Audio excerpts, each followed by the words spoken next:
Hello, friends, and welcome to the Friendors podcast, a podcast by wedding vendors for wedding vendors. I'm your host, Shawn Miller, owner and founder of Young, Hip, and Married and Professional Wedding Officiants. Each week, I interview my friends from the wedding industry, and we talk about life as a wedding vendor, how they got started, challenges they faced along the way. If you're a vendor, you know we got to throw in a few chaotic stories. Thanks so much for being here, and let's dive into the episode. Welcome to the show, Erica. Thank you. Welcome back. Thank you. Round two. Round number two. Yeah, we kind of got a little into the weeds last show. It's just sometimes fun to reminisce, right? And where we started and how we got here. And I think, you know, with 15 years in the wedding industry, each, you got more. I have more, yeah. Yeah, so 25 years between the two of us. There's just so much to talk about. Yeah. So yeah, we definitely got caught up in like the detailed part of our timeline. It's so funny how much of it becomes faded. Mm-hmm. But yet it feels so significant. Yeah, makes me want to write a timeline down of like when everything happened, because I got it all documented somewhere, right, in my journals. I'd have to go back through and figure it all out. Yeah. It was great though. Yeah, it was awesome having you on a couple weeks ago. Yeah. And so today, what I thought would be interesting to do would be talk a little bit about the parenting journey. I think I've seen a lot of people in the industry in general, whether that be a photographer or a planner or, you know, decor, whatever it might be, you know, get into the industry as they're having kids, because it's like a soft entry, right? They leave their job or they go on mat leave and they're dabbling and they're like, when do we kind of take that leap into going full time into kind of running our own thing at the same time while having kids? Or there's planners and photographers that I work with that are in the industry and then they end up having a kid and then trying to manage early stages of parenting while running a business. Right. And sustaining a marriage that you like and love and brings you life. It's a lot. It is a lot. It's a lot to juggle. And there's so many different moving pieces. Yeah. There's a million. Probably way more than I can even, if I like tried to name them all now, I probably still forget a ton of the pieces that we had to put together. I think youth was definitely on our side because we had, you know, you were 25 when you had Zion? 26. 26. I was 26. Yeah. So there's that element, right, of like having, and then you were 27 when you had Vannon. So some youth on our side in that regard, not really knowing any different. No, and also I think in the pursuit of our dreams, like once we really kind of set out what we wanted to do. Right. Going forward towards it, you were like, we're just going to make everything fit and we're just going to figure it out. Well, you don't know what you don't know. No. Right? And I think the paralysis of analysis is a real killer. And that was really the story of this show, right? Getting the podcast up and running was this paralysis of analysis, like lighting and cameras and hosting and content and guests. Like there's a million things and we're just like, you know what? We just need to go for it. There's an element of, there is wisdom in like looking before you leap. We talked about on the last show about me leaving the post office and how much stress and anxiety that caused our family. Yeah, we did and I think we were fortunate too, right? Like sometimes I look back, I'm like, how did we survive that? Right? And we just did. Yeah. Right? I think, you know, we had a conversation early on in our marriage about, you know, divorce was not a word we would use or something we would ever entertain. No, right? Or and so threaten, like right. It was never part of our DNA. We were always like, we're gonna make it work. And I heard a great quote from Mel Robbins this week that said, like, it's always a second marriage is always a great opportunity, especially with the same person, right? And I think, you know, we've reinvented our marriage a number of times through the years. Which makes so much sense because we've changed so much in the last 22 years. So much. And we've had so as your kids change too, like in your different stages of parenting and business and all of it, it's like a regrouping. Okay, now where are we at? Now where are we at? Now where are we at? So Yeah, a rechecking in. yeah. Right? And we have definitely had stages where it was, and I think this is what helped us in our marriage and in the starting phase of starting Young, Hip, and Married, and also me with photography, was right now, like, we are in the grind and we are going to choose this. Like right now is push time and we're just going to push. And so we were like, tag team, high five, we've got each other. We need to be checking in on each other a lot more, but also permission to go full steam ahead into what we needed to do and wanted to do in order to make it all survive. Yeah. And you said earlier, like, we're pursuing our dreams, but like, was being a photographer like the dream for you? I have my own answer to this question. But like, what was the dream for you? At which stage? Great question. So let's say, beginning stages, we have a couple kids, like we start Young, Hip, and Married in 2010. Yes. We got 2 kids, 2 and or just one is 2, one is a newborn baby, 6 months old. Yeah. We start Young, Hip, and Married. Like at that stage, what was the dream? I think for you? For me, the dream was to continue raising kids. I wanted more kids. Yeah, we wanted a bigger family. We wanted 5 kids at the time. Yep. So the dream for me was being able to be at home, stay at home mom, fully support you in and cheer you on with what you were doing. And also for me, I think at that stage the dream was like, if I could just have consistent 5 clients a month, amazing. That's all I need. Like that was like, if I could get 5 clients a month, I have arrived. Right. That was perfect for me. Just offset my income from back at the school district and I'd be so happy. And how many clients did you have in 2024? I did 107 sessions, like between full weddings, elopements, family, lifestyle, and boudoir sessions. 107. Yes. More than 5 a month. Yes. Yeah, almost 10. Almost 10 a month. Yeah. 9 a month. Yep. Thanks. Yeah. Yeah. That's a lot. It is a lot. It is a lot. Yeah. And does it feel like you're living the dream? I feel, 100%. I feel like I'm living the dream. I think my dream changes all the time though. Right. Because there's like dreams that sound like so enticing and appealing, but then when I really think about it, I'm like, but I don't really want that right now. Right. That's a dream for a different time, when I'm in a different stage of life. Right. So yeah, I think I am full on living my dream. Like that I get to do this for a living. Yep. That we get to work together. Yeah. I get to do so many weddings with you. That I get to be at home with our kids primarily. Like we both work from home. Yeah. And being with our kids, like I love this. Yeah. I love it. I can set my own hours. There's always things to do. Always. There's always a plethora of work and meals and food and sports and dance and you name it, homework and birthday parties. Like it's busy. It's busy. And you can have, this is what my week is going to look like. And then just something like curveball and you're like, okay, no, it doesn't. Yeah. Like yesterday on the holiday Monday, the Young and Married email went down. Yeah. Yeah. And I'm getting texts from everybody. I can't get into my email. I'm like, okay, holiday Monday. And it was my birthday. Yeah. I'm like, okay, sorry. I need to grab my computer half an hour. I got to fix this. It's like, that's part of being a business owner. Yeah.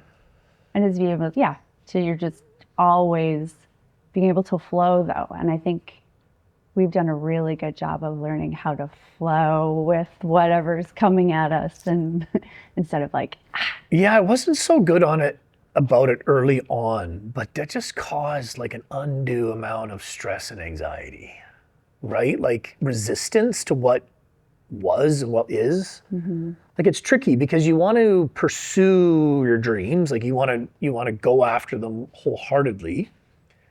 And you can I'll speak about myself, can get really attached to an outcome. But sometimes it's knowing what to let go of, what you need to say no to, or what's not serving you, or what's not working. Right. You know, for me, the dream was never to become a successful wedding officiant, ever. Yeah, no, right? That Like, was not on your radar. no, it was not on my radar. Like I wanted to be a coach. I wanted to be a professional coach. But even then, I just wanted to do work that I liked and enjoyed, because as much as I enjoyed being a letter carrier early on in my life, it was a great job for the time, but like I wanted to do something else. Didn't just want to deliver mail. I wanted to, you know, be involved with people in this whole thing. But I think the dream for me too was the family. Yeah. Like having kids and getting to be very involved in their life, like that was my dream. And the best, what I saw as the best road for me to do that was to run my own business, which would allow me the flexibility and the freedom to travel, take the time off that I wanted to or needed to do things with the family and the kids. And then when I'm working, to be able to work from anywhere, right? Which is why we started like an officiant agency essentially, was that, you know, the weekends that I'm off, like this last weekend, you know, we had a dozen or so weddings happening. I didn't do any weddings myself, but you know, the business is moving along. Yep. Even when I'm not on the ground doing weddings myself, the business is moving along. So I think for me, the dream was having a business that I liked, enjoyed, felt like used my skill set, allowed to challenge me and grow, but also that serviced who I wanted to be as a father and a family man and a husband and the lifestyle I wanted to live. Like that for me was always the dream. And the big dream that you and I had from day one was traveling with the kids. Yeah. Like getting to show them the world and getting to travel with the kids. And so, you know, for someone who's starting out, similar situation, you know, they want to maybe quit their corporate job, you know, whatever that might be, get into this line of work, say as a photographer, an officiant, or get into the wedding industry, you know, they have kids. Like, how important do you think that dream is, like as a driver for, you know, motivation, inspiration, you know, is like, what advice would you give to someone in regards to pursuing that dream? Okay. In terms of driver, I think having the dream is a huge driver. I think that's what drove me, because that's what helped me achieve, because it was like, if I don't succeed this, then I am going to have to supplement somehow. Like if I don't get those 5 clients, that income has to come from somewhere. So whether it's you working a different job, me getting a job, maybe in the evenings when the kids go to bed or things like that, it was, so it was a huge push for me to really pursue and to make it happen. And whether that meant at that point in time, you know, okay, I'll do something a little bit cheaper, but then I at least I'm out there getting more content. Social media, I mean, it was not what it was. So it's not what it is. Or sorry, it was not, what it is today. So, but also experience, clientele. All of it. Word of mouth was key. If I could get someone who was going to sing my praises to their friends, I will, I'll do it cheaper, like $100 cheaper than what can you afford? Right. But because I also had a hard time, I wanted to let everyone be able to have beautiful family photos. Right. And so that also, I struggled with that in my pricing for people, because I didn't want to be exclusive. I wanted everyone to be able to afford having really beautiful photos of their family and capturing that time in their life.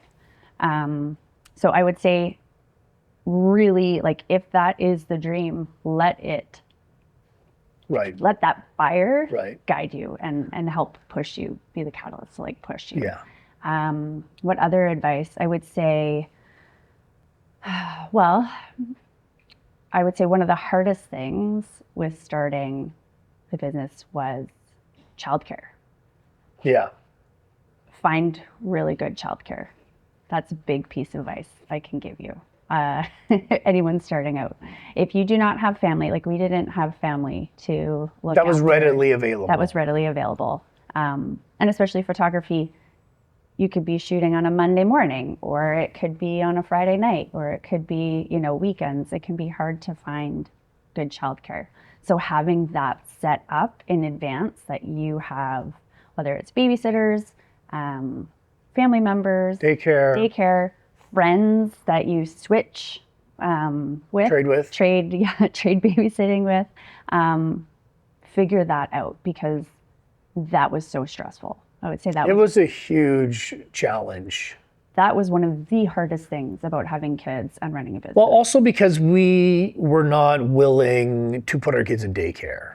Correct, because we didn't need daycare.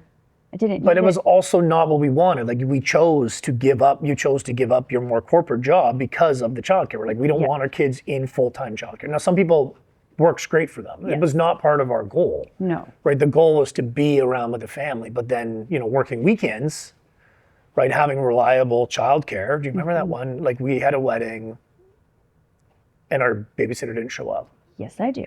And it was a wedding, I think it was like it was a Saturday morning. No, it was early in the morning on Saturday at Stanley Park.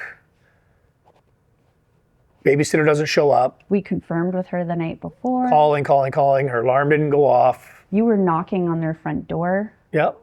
Nobody answered. Like, okay, kids, hop in the car. And the kids were little. Like Emanuela was a baby, and we just woke everybody up in PJs, put them in the car, because it was like a last minute, okay, how long do we wait? Hit the Tim Hortons drive-through, grabbed an iPad, and... No, we had the video in the car. In the car. Yeah, with the DVD system. Yep.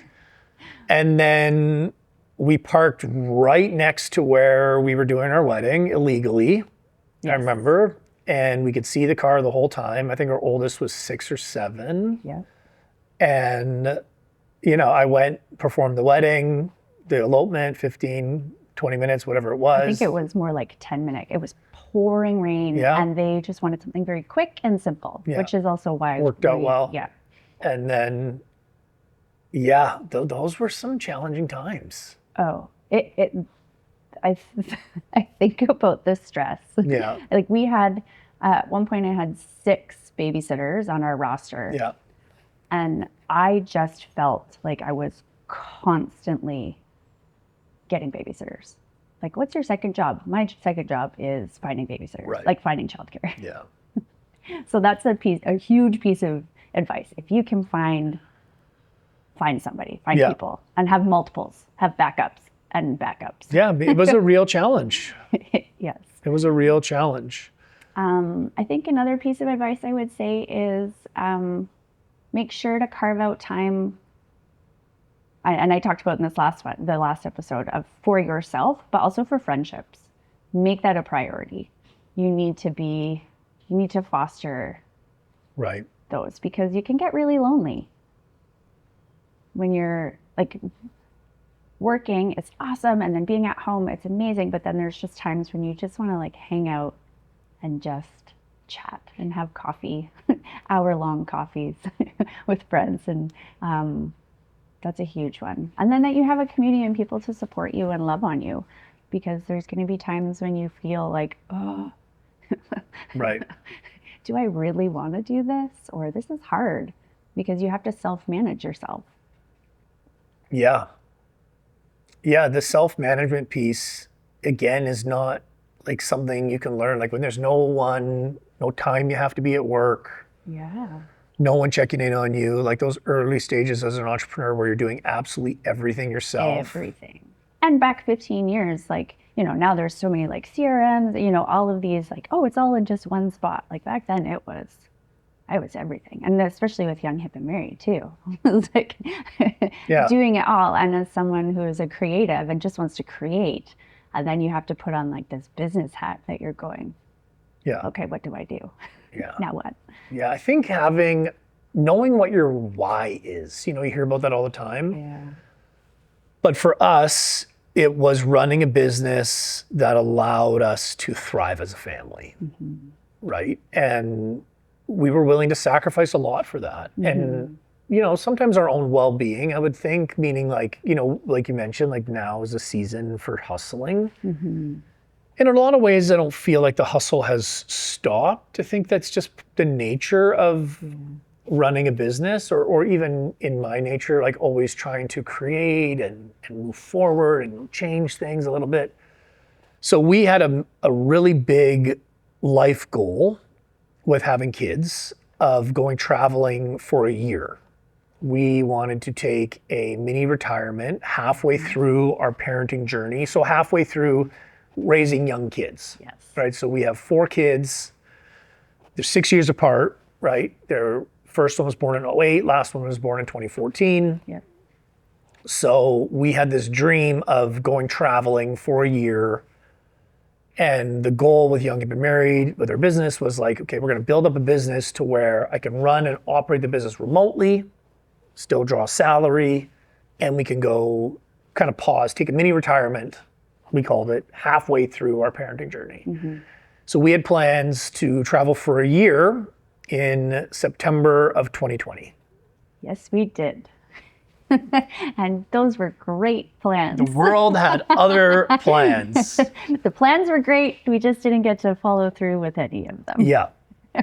Yeah, we hadn't booked any weddings for that. We had taken, Booked a year off. We often book up, 18 months in advance. And then the world changes. Talk about pivoting. big pivot. Yeah. COVID was such a challenge Sure in was. so many ways. And for us, that was our primary dream. We'd finally gotten the business to a place where we felt it was sustainable, it was big enough, busy enough. And we also were like, weddings are always going to happen. Yeah. We're in a Recession-proof industry.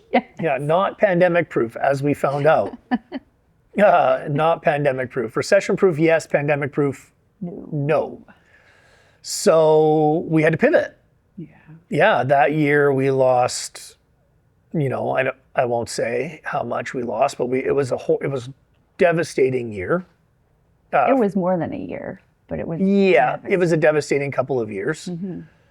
And then we were going to say, okay, we're going to go next year. We're going to go in 2021. 2021.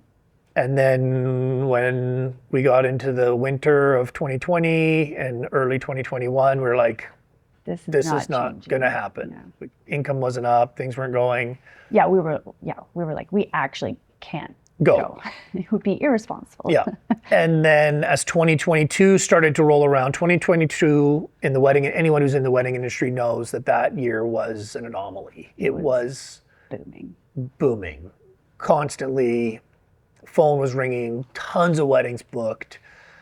Like it looked like weddings are back, we're good to go. And people were so excited to celebrate. Yeah. Like it was like any excuse that they could have. Yeah. We were going to elope, but now we're having a full wedding party. Right. Which is great. I just did my last COVID rebook like a month ago. Wow. Yeah. In 2025. Yeah, 5 years later. Yeah, wow. Crazy. That is crazy. And they had 2 kids. Oh, in the process. Yeah. The wedding was supposed to be 2020. Had a baby, had another baby. So they had their 2 kids at their wedding. Oh, brilliant. Yeah, it was great. So then we planned to go. And so in September of 2022, we just pulled, we also pulled the plug pretty fast on that one. Well, we started booking in February, March. We're like, that's when I booked the first flights and stuff. Oh, it was? Yeah, well, yeah. Oh, I thought it was May. Yeah, no, it was then, because then we started booking everything and planning the trip, and we took our kids on a 5-month we downgraded adventure. Yeah, we realized a year was not going to be feasible. Again, pivoting, right? Yes. Like that was the goal, was a year. We just wasn't going to happen. So we did 1 semester of school, pulled the kids, and With took off. permission from all. Yeah, and a blessing And blessings. from all the teachers in the schools were And all the on board and principals. helping us. And we took them on a big journey. Yeah, we sure did. Yeah, 17 countries in 5 months. Yeah, we backpacked around Europe for 2 months. Backpacked with luggage. Yeah, carry on, yeah. But Oh, the kids all had carry-ons. but very much backpacking Yes. style, hostels, trains. Oh, a couple nights here, one night here. Yeah. Yeah. Oh, yeah, the hostels were quite the experience. Yeah, they were amazing. That was a really monumental goal to achieve. It felt so surreal, actually being away. It still feels a little surreal like, oh, right. that we did that. Yeah, it feels really surreal that we did that. And it was really the driver. It was like the accumulation of all the work and everything we had done, getting to take the kids out of school and just be together and as a be together as family. a family for 5 months and show them the world. And I tell everybody that I get into a conversation with, I'm like, if you have kids and this sort of thing appeals to you, it's not for everybody, not for everybody. Find a way to make it happen. Yes. Find a way to make it happen. Even if it's like a month Yeah. or 2 months, but Yeah. whatever you can Yeah. make happen. Yeah. It was one of my favorite things that's ever happened. Yeah. And, people say, oh, I can never do that or I can never afford it. We budgeted 10 grand a month. So yeah, we budgeted 10 grand a month. And, we're a family of 6, right? And we did it on a shoestring in some regards, right? Booked a lot of things on points and this sort of thing. And the other thing that we did with the trip was that we rented our house on Airbnb, which covered all of our general expenses at home, right? Covered the mortgage, heating, property taxes. We washed all our expenses at home by renting on Airbnb, and then 10 grand a month for traveling. But you're thinking 6 plane tickets every time we took a plane, bigger rooms at hostels, Airbnbs, VRBOs, hotels, train tickets. It a lot more, which if you think about is not that much. It's less than 2 grand a month per person to travel for 5 months. Right. And we had, because we were Canadians, we could get the rail pass, the Euro rail pass. We got there was a deal with the kids. We finagled it in a great way. But we did everything from hostels, hotels. We rented an RV, went around Scotland. We rented a sailboat, a catamaran, and sailed all around Croatia. And then we did a longer stint. We did a stop in New York City, which was amazing. We went all around Europe, did a stop in New York City, then Costa Rica for 6 weeks, 7 weeks, and then Nicaragua for 3 weeks. And then we ended in Florida visiting family. But it was probably the greatest 5 months of my life. Easily. And it was we thrived. Yeah, and I think for anyone who loves being a parent, loves spending time with their kids, taking that pause kind of halfway through that parenting journey, especially with 4 kids, it bonded our family in a way that is hard to explain. Because we had 5 months of no friends, concentrated time just together. Kids were sharing beds, sharing rooms. Gosh, yes. Well, hours on trains and planes and, walking and carrying luggage through cobblestone streets. Being on a bus for 14 hours. There's so many things from that trip that we could get into. But the point being, that dream for me was huge fuel. Meaning, it made the hard times, having that goal on the horizon, we are going to do this, gave me something to really run towards. Right. And we wanted to do it, originally we wanted to do it before they were teenagers. Yeah. Because our thought was, we want to do this now so that when they are teens, we have our group, we were Team Miller, right? That this is going to instill in them something that will keep our family super close Right. while they're teenagers, and that we are hoping Right. they won't have this like rebellion stage, or I mean they all Yeah, but the teenagers are challenging. So our oldest was 14 when we went, when we went, yes, and our youngest was 8. yes, And that I wouldn't want to go any younger than 8. I wouldn't have gone any younger than 8. And I think the fact that, our daughter has 3 older brothers helped a lot because they were very involved in helping, kind of help her out around. But she also added in like a beautiful childlike wonder. I got pictures of her in my mind, dancing, through the streets of Paris. And I think she danced her way through every city. yeah. And just walking through the streets, chatting. But like that goal for us, it was just so incredible as a bug. I don't know if you could see it on the I did camera. see it. One time I was doing a wedding and I inhaled a bug once. That's awesome. Yeah, and no one could see it, but all of a sudden I'm like choking in the middle of my wedding. Like, I just inhaled a bug. Yeah, and I think that's important. I think you got to understand, why are you doing this, right? Maybe it is your love of photography, and I love officiating, but that was never my why. My why was always the family. Always the family. Always the family. For me. Yeah. Yeah. It was so. I would do it again. In a heartbeat. I didn't even want to come home from our trip. I was like, just leave me here. Yeah. It was, and as much resistance as we got from the kids at moments during the trip where they were like, why do we have to do this? Like, could we just go home? I remember we were in a city, I think we were in Ireland. It was a bit of a dreary day.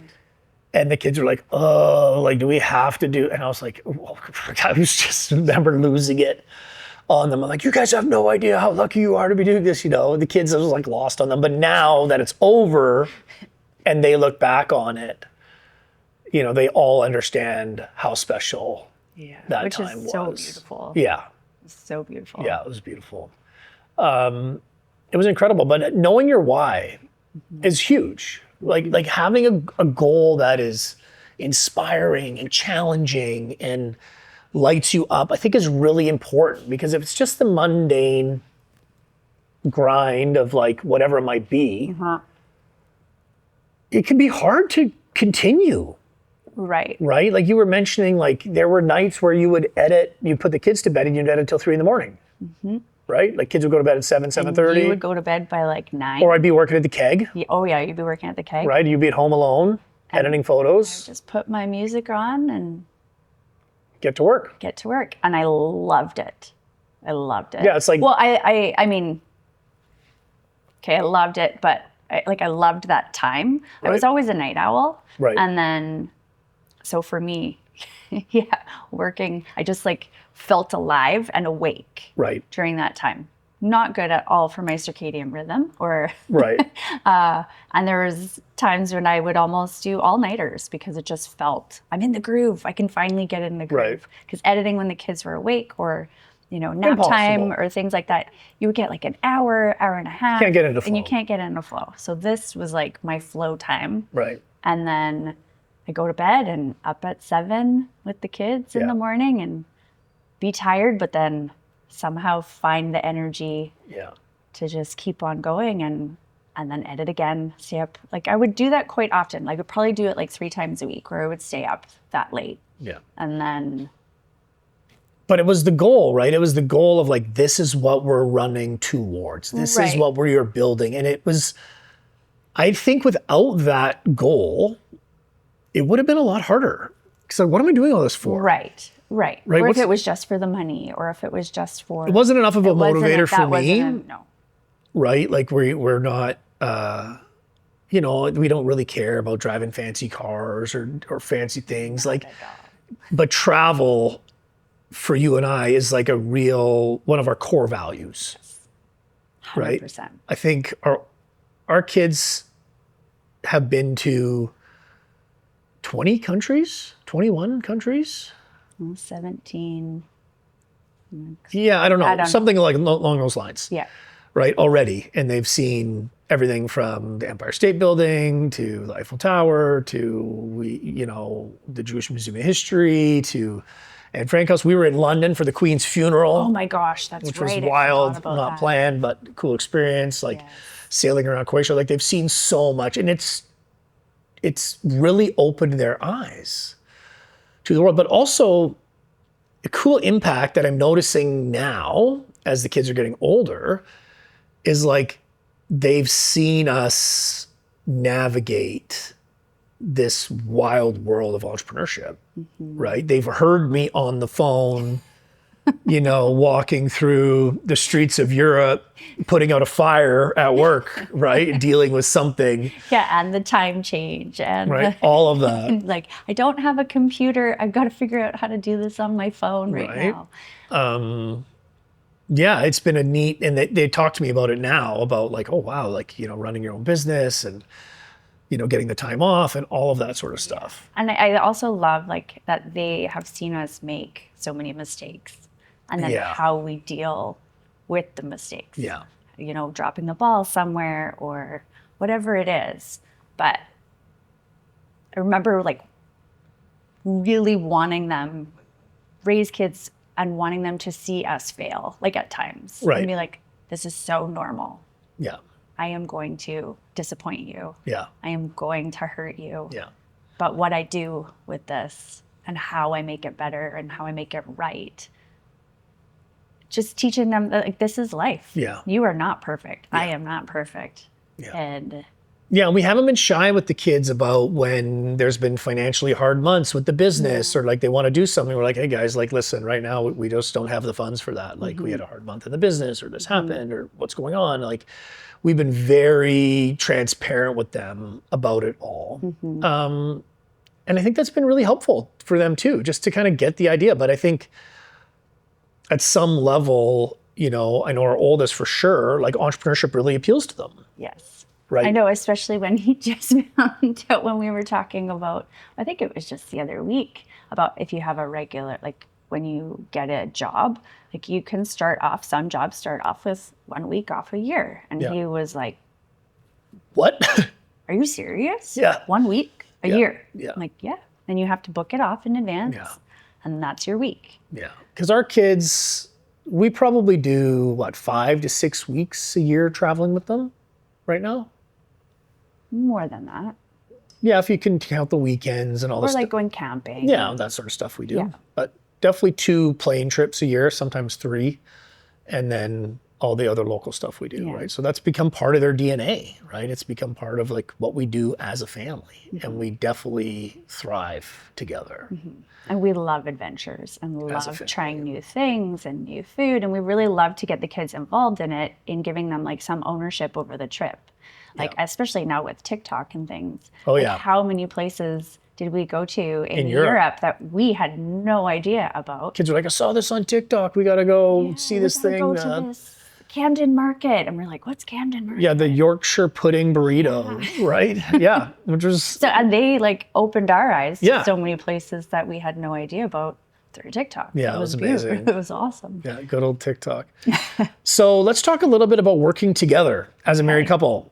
So we operate our business I think, differently than a lot of people assume, right? You were a co-founder of Young Hip and Married with me. You were boots on the ground at the very beginning, answering phones, emails, doing all that sort of Getting stuff. efficients booked in and connected with the clients. All that sort of stuff. And then about 2 or 3 years into it, we brought in our first, office person, admin, to kind of take over that role. And then once we stopped coaching, you really ran with Eric Miller Photography, which is your photography business.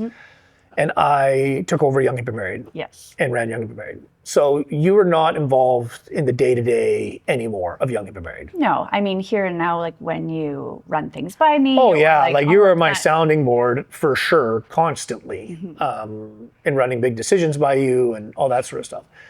And what's cool kind of about our businesses is that Erica runs her business and I run Young Hip and Married, but we also get to work together.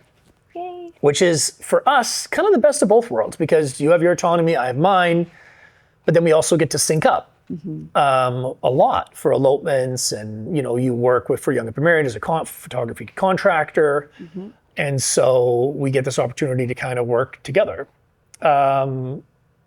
what type of challenges have we faced in kind of this working together in this industry?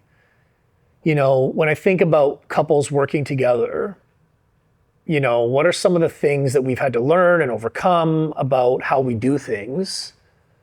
Because there's been, it's been a learning curve. Like, I think we're in a really good flow now, but, we had to get here.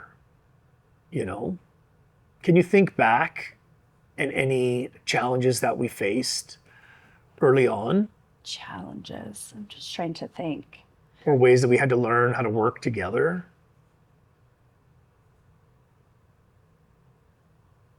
I think the way, for me, what comes up for me is we have different modalities in regards to how we run our businesses. Right. Right. I am much more, I would say, regimented, structure orientated, Systems. building systems, and you are much more take an artistic approach in the way you do things. Yes. Right. And so for me, I'll speak for myself. Okay. So, that was a challenge in watching the way that you ran your business and wanting to get involved. Right? Be like, what's your CRM? And, how did you get to your inbox zero? And, like, how are you doing your scheduling? And like, I would look at and I was like, how are you keeping this organized? And I would find myself getting frustrated and wanting to be like, insert myself into your business because I was like, there's a better way to do this. And then you being a gracious 9, peacemaker accommodator would be like, oh yeah, okay, great. And then I would come in and set a bunch of stuff up for you. And then you would just meander back to the way that you did things. I'd be like, this doesn't work for me. But I would always want to try. Right. And I appreciated, that you wanted to help me. But I'm like, no, I like it this way. Right. And I didn't like this felt rigid. Right. And like step one. And I'd be like, I like my flow. Yeah. Yeah. And for me, learning to respect that, right? Is like, this is the way that you do things. Yes. And how my mind works and how yes. Yeah. So I understand how that would be very frustrating for you. Well, and it was just a learned thing, right? It was like, came from lost the mic. Lost a mic, hold on. Me being a lot more structured and rigid and you being a lot for learning how to respect each other's processes. Yes. Right? And that you're running your thing and I'm running my thing. And I think that worked really well for us, right? I think if we were to get really involved in business together, I could see us having some different challenges, right? Because we operate in such different ways. And so I don't know if if we would have continued running Young, Hip, and Married together, I could see us having some challenges in that regard, but understanding like the roles we play and how we like to do things and being respectful of that. Right. And I think that was something like we really learned and put a lot of effort into learning about each other and how we work and operate and think and trusting each other. Right. Yeah, and learning, like, for me at least, to be less judgmental, right? Not thinking that my way is the best way and that you have to do it this way, right? It didn't work for you. No. And so just letting you make your own decisions and run things the way that you want to run things, right? Mm-hmm. Which I appreciate. Yeah. Although there are times when I do come to you and ask for, like, can you help me with this? And I do appreciate you have set up certain systems that I do really love and that work for me. Right. But yeah. But not offering help, like offering help, but not being attached to whether it's received. Right. Yeah. Not imparting myself into what you're doing. Was challenging for me, right? Because I would get frustrated, right? Because I would think there would be a better way, or why don't you do it this way? Or you'd see me struggle, and so you'd want to help and like reach out, but the way you wanted to help was not necessarily going to work for me. But I think I also would just get kind of stuck. Right. So what do you do when you see me struggling? Because like my go-to reaction when I see you struggling is to like fix. Let's fix this so you're no longer struggling. And I think I've learned a lot now to ask like, do you want help? Right. Before offering any help, it's like the first question is, here's what I'm observing. Yes. It looks like you are struggling in this area, XYZ. Yeah. Maybe that's not true. So right away, how I see it might not be what's going on. Is there any truth to this? Allowing you to respond. Would you like some help? Where are you at? What's needed? And I think oftentimes when I take that approach, just that conversation alone is enough for you to be like, oh. Well, sometimes I don't realize I'm even struggling. Right. Right. Sometimes it needs to be pointed out and I'm like, oh, yeah, I am. Right. Actually. Right. I think with you,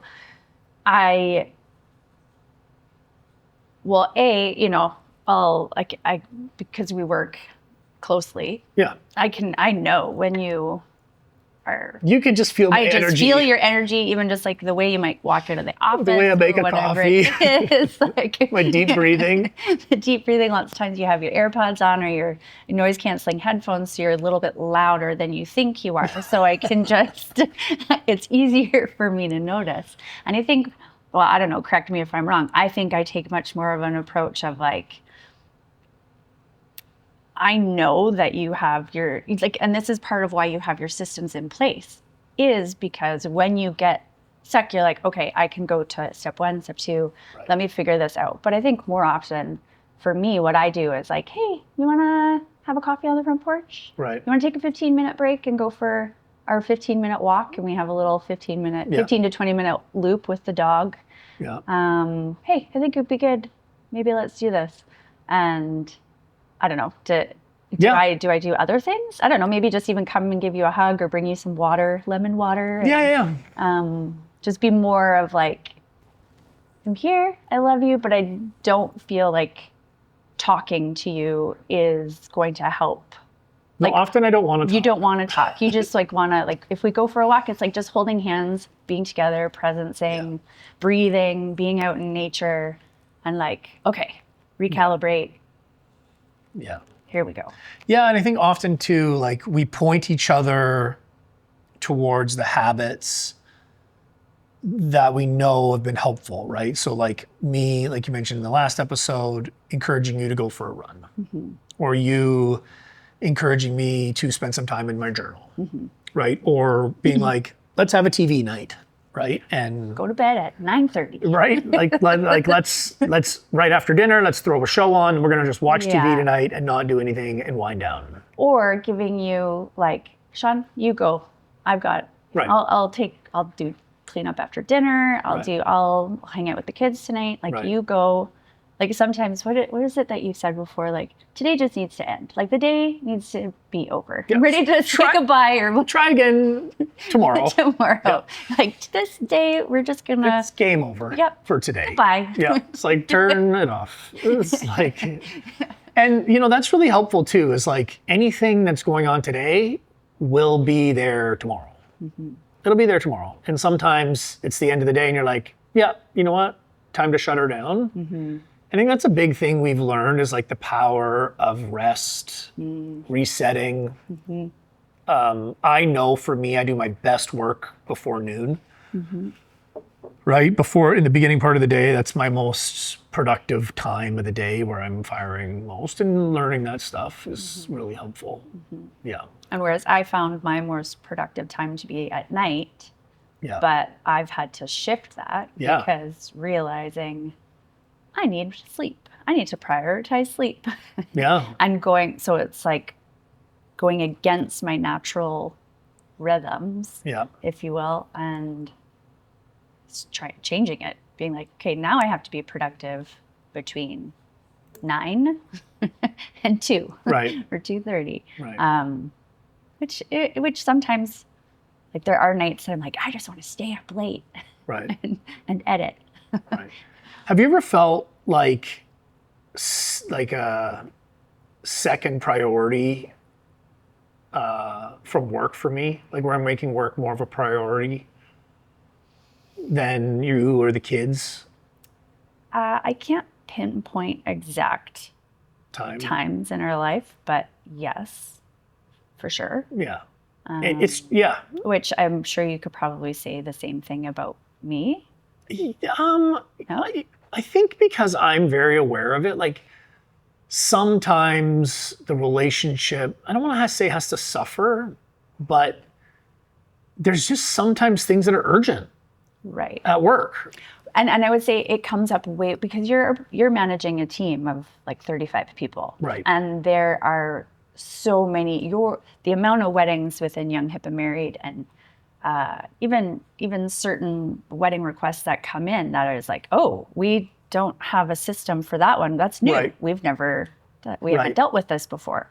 So then the office, like they need to call you and chat with you about how are we going to do this? What are our options? So I think for you, there's just way more. You're just always on. You're always on. Like yesterday, like, day off, holiday, your birthday. Yeah, which like I can't be like, sorry, I'm going to fix the email tomorrow. Yeah. It's like the email, like no one can get on their email. It's like, we got to fix this. This is a problem right now. And I think you've done a great job I think early on, there were some roadblocks, bumps in that where it'd be like, sorry, like I got to work. Like I don't have time to take the kids to wherever or to do this birthday party thing, or like, no, I can't go on a date this night. Like I need to go to bed. I got a big day on Saturday, whatever it might be, right? And having that grace and patience for each other. There were times it was definitely hard where like, oh, but this is what I need or I want. Right. But I think we learned early on, like somewhere 10 years into our marriage, I want to say, like after all the kids were born, like we came up with a formula where we say like, yes, no, counter offer, right? I think we definitely came up with that before all of the kids were born. Well, I learned it in coaching, which would have been 2010 in regards to coaching. But we developed this thing in our relationship where we make it our personal responsibility to ask for what we need, right? And I think a lot of times before that, we would just assume like, well, you should know what I need. Oh, like, are you not a mind reader, Shawn? Right. You should know what I want and need right now. And so I might not know what I want and need, but you should know. And so we made an agreement with each other that we will ask one another for what we need or for what we want, whatever that might be. I need 2 hours.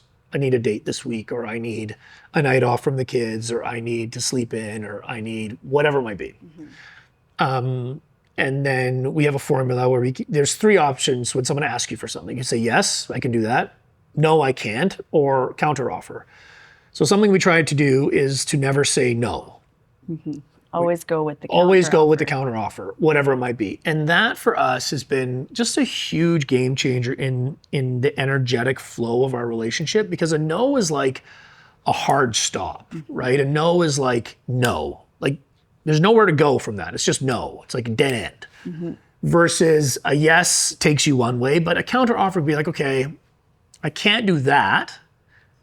I can't do a date tonight, but how about, Saturday morning, we can go for breakfast or go for a walk. The counter offer is a really great option when it comes to making requests of your partner. I think with that, the counter offer really shows your partner, hey, I'm actually listening. Right. I'm hearing you, that you are struggling with whatever it is, or this is what you need or want. And I see you, and I'm going to try and help get you what that is. Yeah. But it might need to look like this today or tomorrow. And that's reasonable, right? And I think the biggest thing for me that it does is just allows the exchange of energy to continue. Where a no, like we mentioned, feels like such a roadblock, but the counter offer feels very open, expansive, feels generous. It feels like I hear you, I see you, I want to do my best to meet your needs or to give you what you want. And this is the capacity I have to do that, right? It's been a hugely powerful tool. And we've shared it with a lot of couples. Yeah. That idea. And I did not make it up. I stole it from CTI in regards to coaching, but in the context of a romantic relationship and a business relationship, it's really powerful because it takes away the fear of asking for what you want. Yes. Right? Because if you continually ask for what you want or what you need, and you continually get no's, you eventually stop asking. So true. You stop asking because you're like, oh, I'm just going to get a no. But when your partner is working to give you a counteroffer or to meet those needs, it's like the fear of asking for what you want or what you need or being vulnerable in that regard really diminishes because you're like, well, I'm going to get some version of what I want and I'm okay to compromise. Right? Yeah. And it also works in seeing your partner. So let's say I see you, something's going on. I'm like, okay, Shawn needs something. Right. But I don't know how to do that right now. But why don't I ask him? Yeah. Shawn, what do you need right now? What do you need right now? Yeah. And like intentionally drawing you out of whatever it is that you're going through and helping you go, oh, you're right. What do I need? And even then making it my problem, your problem to then sort out what it is that you need and how can I help you in that. And I might not be able to help you in that, but I can, And I can ask you and you can say, oh, I can't do that, but I can do this, whatever it might be. And that's really helpful. Super helpful in the bedroom as well. Yeah, absolutely. Getting just right in there. Yeah, absolutely. With intimacy, I think hugely, it's really helpful. What else in regards to running these businesses with family and kids? I think a little bit of like rules. Like you and I really divided up our rules and talked about what we wanted them to be and who's responsible for what. So that, there was a season where it was like, okay, you're working, I'm at home and the primary caregiver, and this is what I'm going to do. But that was like in love, and I didn't feel it as like, ugh. Yeah, no, it was very much decided, right? Yes. Like I was going to run the business, bring in the majority of the income. You were going to be home with the kids, focus on that primarily, right? But we talked about it so that it wasn't just like assumed. Right. Erica, you are doing everything in regards to the house. Right. And I am doing. Right, because it can cause resentment. Absolutely. Right? Yeah. Yeah. It can cause resentment. And then it's changed. Absolutely. Through the years. And as Young, Hip, and Married has, matured and different things like that, many people, if you don't know Shawn does a lot of the cooking in our house because he is a fantastic cook, and I also enjoy it. It's also my creative outlet. I enjoy it. And I do not. Yeah. So it works very perfectly. Yeah, and the effort level is exponential, right? Like the effort level for me to make something up for the family versus for you is just exponential. You open the fridge and you're like, ta-da! And I open the fridge and I'm Googling what can I pair this with and how can I make this? And an hour later, I have maybe something. It's okay. I'm not ashamed to admit it. Yeah. And my kids will not be going, I can't wait to get back home to have some of mom's cooking. Right. Yeah. They will be looking forward to dad's cooking. Yeah. So defining roles and like what you're going to do in the house and being okay with that. Right. Like and being willing to renegotiate as well. Yeah, or absolutely. Be checking in. Because there's so many different seasons of life. Yeah. Yeah. Yeah. Like laundry. Don't touch the laundry. No, I know. The last time I did laundry, I messed up a bunch. I thought I was doing a favor, and I ruined some of the kids' clothes. Multiple. Yeah. You shrunk. Yeah. Cost me a few dollars. Yeah. So for the couple maybe that's struggling, in their relationship, they've got young kids, they're pursuing their businesses, relationship is suffering a little bit, what would you say to point them back to each other? Like what type of advice would you give them? Make a date night once a week. Right. For sure. Yeah. And it doesn't have to be a night. Oh, sorry. Date morning. Date at some point. Yeah. Whatever it looks like. We used to have a dinner date when the kids went to bed. Yeah. So we'd feed the kids, they'd go to bed at 7:30, and then you and I would have a candlelit meal at like 8 or 8:30. But it was just time for us to be together. And be intentional about the questions you ask. 100%. Right? Like, what's going on for you? What are you struggling with? How can I help? Right? And then also decide, like, okay, are we going to talk about work? Or are we not going to talk about work? For you and I working together, there are times when a date, all of a sudden, it's all work. It's all work. And then we're going, no. Right. We don't want to talk about work. Yeah. Let's come back to you and me. Yeah. So yeah, if work's something that you want to talk about on your date nights. But it's good to do the check-in, right? Of where you're at. And one of the principles also that we've developed in our marriage, which I think has been really helpful in allowing us to express how we're feeling, is we say, just because you feel it doesn't mean it's true. Yeah. And your feelings are very true. So just because you maybe feel unloved, not respected, not appreciated, not seen, whatever the negative emotion might be that you're feeling, doesn't mean it's true, right? And we both agreed on that, right? Because I can feel like I'm not being appreciated for all the hard work I'm doing. That does not mean you don't appreciate me, but I'm feeling not appreciated, right? And so me having the freedom to express this, I don't feel appreciated, but you to also know that just because I'm feeling it doesn't mean it's true, right? And then acknowledging the other person, I'm so sorry that you don't feel appreciated right now. Let me tell you all the things that I appreciate about you, right? Yeah. And so it's very non-confrontational way to talk about how you're feeling, for you to own what you're feeling, what's going on for you, to not project it on your partner. You don't appreciate me, making it their problem. I just feel this way. I want to share that with you. And then as the receiver of that, it's really important to care. Right? Whether it's true or not, doesn't matter. Like, you care how I'm feeling. I'm so sorry you're feeling that way. That acknowledgement, right? And then getting to talk about it. And I think that's another really powerful principle that we do on our date nights a lot. Yeah. We talk about how we're feeling and then navigate and walk through those feelings together to help resolve anything that's up, right? Because without talking about the feelings, that's what bitterness, resentment, all those kind of negative emotions can kind of creep in. You assume things, and you can create a story and just run with it in your head. Right. I think another huge one, if you're struggling, like, call out the amazing things you see in your partner. Yeah. Like, whether it's like walking in the door from work, you're exhausted and you're tired, but going up, giving them a big, huge hug, acknowledging them. And, whether they tidied up or made dinner or whatever it is, acknowledge it. Like, thank you so much for making dinner tonight. Right. I can't tell you how much I love. Yeah, gratitude goes a long way. And gratitude with a meaning.